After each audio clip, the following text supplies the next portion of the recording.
adecuadamente. Pero ahora que vea el peso y está aquí de acuerdo.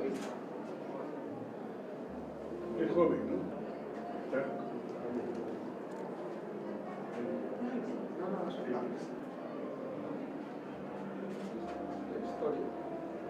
Evita que sucedan cosas malas, pero sí que ayuda a crear conciencia.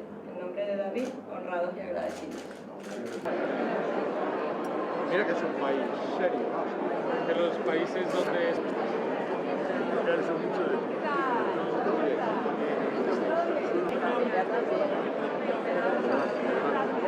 clave, ¿eh? Yo me he puesto la solución de la cuarta. Camino va a poner la gripe.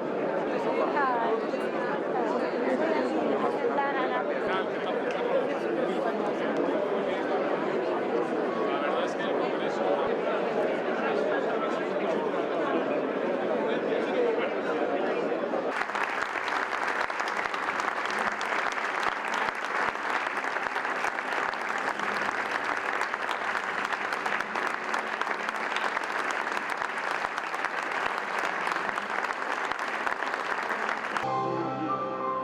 Para mí el periodismo no es un trabajo, es mi forma de entender un poco algo que me fascina, que es la naturaleza humana. El color donde unos y otros pueden entenderse, el territorio de las circunstancias de todos.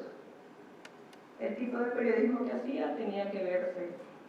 Siempre son, en nombre de David, de sus padres, que no ha podido estar hoy aquí, y de toda nuestra piel el paso al audiovisual, y fundar su propia productora, 93 metros.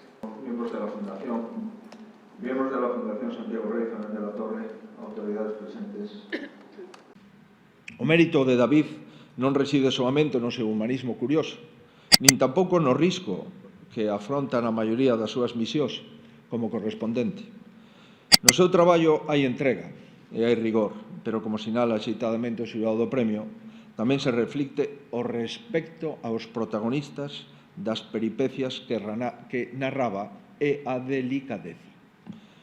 Non xulga, describe, aporta informacións, traslada un clima social ou político que pode axudar a entender o que está sucedendo. Respecto e delicadeza.